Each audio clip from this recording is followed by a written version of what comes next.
Hello weavers, നമുക്കിന്ന് ഓമക്കായ കൊണ്ട് പാലക്കാട് സ്റ്റൈലിൽ മുളകുകൃഷി എങ്ങനെയാണ് വെക്കുന്നതെന്ന് നോക്കാം. അതിന് മുമ്പ് നിങ്ങൾക്ക് എൻ്റെ വീഡിയോ ഇഷ്ടപ്പെടുകയാണെങ്കിൽ ലൈക്ക് ചെയ്യാനും ഷെയർ ചെയ്യാനും കമൻറ്റ് ചെയ്യാനും സബ്സ്ക്രൈബ് ചെയ്യാത്തവർ സബ്സ്ക്രൈബ് ചെയ്യാനും മറക്കരുത്.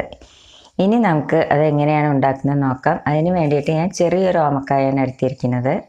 പിന്നെ അതിലേക്ക് വേണ്ടത് തുവരപ്പരിപ്പ് 2 പിടി എടുത്തിട്ടുണ്ട്. പിന്നെ ഒരു തക്കാളി എടുത്തിട്ടുണ്ട്.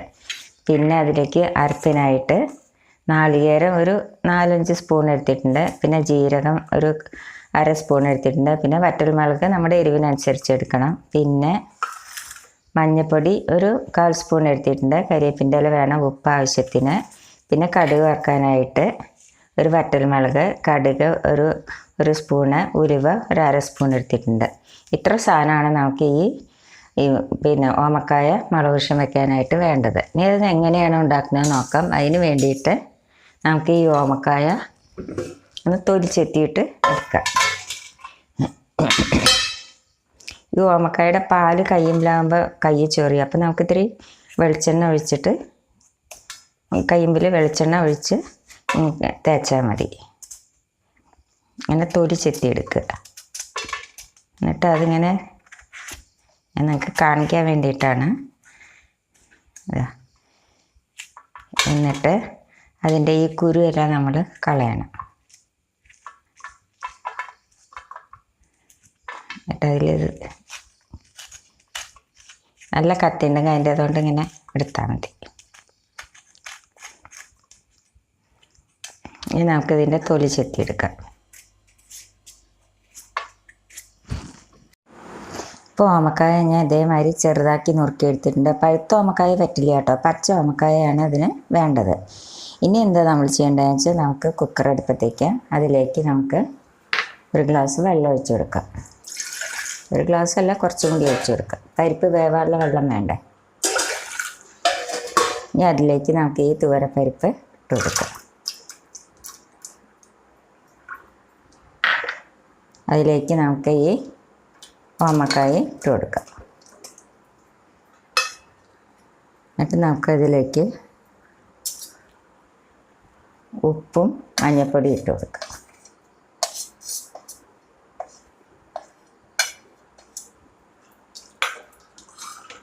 ഇനി ഇതൊരു 2 വിസിൽ വരട്ടെ. ഈ ഓമക്കായ വേകുമ്പോഴേക്ക് നമുക്ക് ഈ നാളികേരവും വറ്റൽമുളകും ജീരകവും കൂടി നമുക്ക് അരച്ചെടുക്കാം. ഈ ഓമക്കായക്ക് നമ്മൾ പപ്പായ എന്നും പറയും, കറുവത്തുംകായ എന്നൊക്കെ അല്ല, ഓരോ സൈഡ് ഓരോ വേർഡാണ് ഇതിന് പറയുന്നത്. നമ്മളിപ്പോൾ ഓമക്കായ നമ്മുടെ ഈ തൃശ്ശൂർ സ്റ്റൈലിൽ പറയും, പാലക്കാട് അതിന് കറുവത്തുംകായ എന്ന് പറയും. അങ്ങനെയാണ് ഇതിന് പല പേരുണ്ട്. നമുക്ക് ഇതൊന്ന് മിക്സിയിലിട്ടിട്ട് അരച്ചെടുക്കാം. ഇപ്പോൾ 2 വിസിൽ വന്നു. ഇനി നമുക്ക് ഓമക്കായും പരിപ്പും വെന്തോന്ന് നോക്കാം.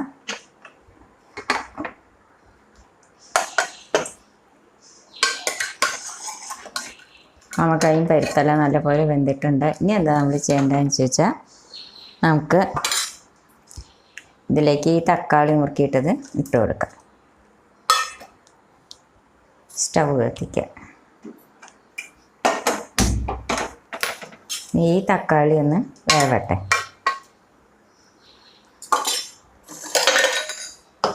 നാളികേരം, ജീരകവും വറ്റൽമുളകും കൂടി അരച്ചെടുത്താണിത്. നമ്മൾ ഈ നാളികേരം അരയ്ക്കുമ്പോൾ ഉണ്ടല്ലോ, നാളികേരമൊക്കെ അരയ്ക്കുമ്പോൾ നമ്മൾ ഈ മിക്സിയുടെ ജാറിലേക്ക് ഇട്ടിട്ട് ആദ്യം വെള്ളമില്ലാതെ ഒന്ന് കറക്കിയെടുക്കണം. എന്നിട്ടാണ് അരയ്ക്കുമ്പോൾ നമ്മൾ വെള്ളം ഒഴിക്കാൻ പാടുള്ളൂ. എന്നാലാണ് ശരിക്കും നല്ലപോലെ വേവുക. ഇനി നമ്മുടെ ഈ തക്കാളി ഒന്ന് വേവട്ടെ.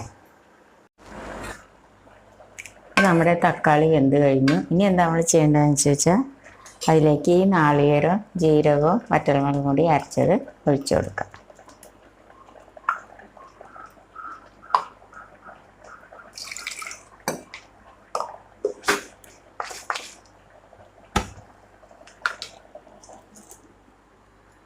കുറച്ചും കൂടി വെള്ളം ഒഴിച്ച് കൊടുക്കുക.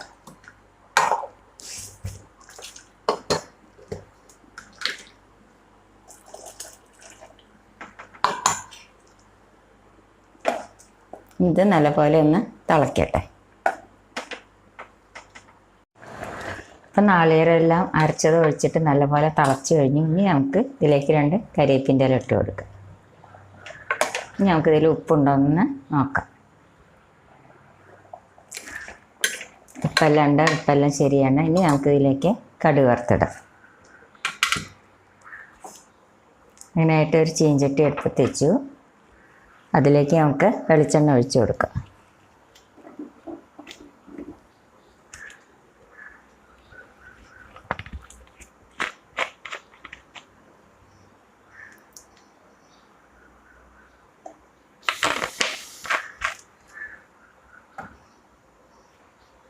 നമുക്കിതിലേക്ക് കടുകും ഉലുവയും കൂടി ഇട്ട് കൊടുക്കാം.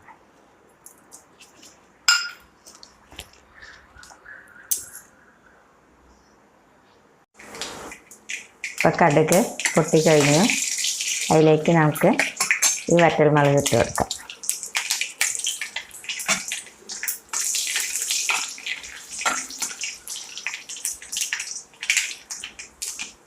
ഇതിലേക്ക് നമുക്ക് ഈ 2 കരിവേപ്പിൻ്റെ ഇല ഇട്ട് കൊടുക്കാം. ഇനി നമുക്ക് ഗ്യാസ് ഓഫ് ചെയ്യും.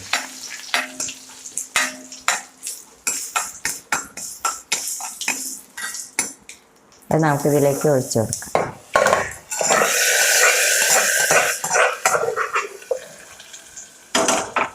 നമ്മുടെ മലകുർഷ്യം റെഡിയായി. ഇത് നമുക്ക് ചോറിൻ്റെ കൂടെ കഴിക്കാൻ നല്ല ടേസ്റ്റാണ്. എല്ലാവരും ട്രൈ ചെയ്ത് നോക്കുമല്ലോ. Thank you.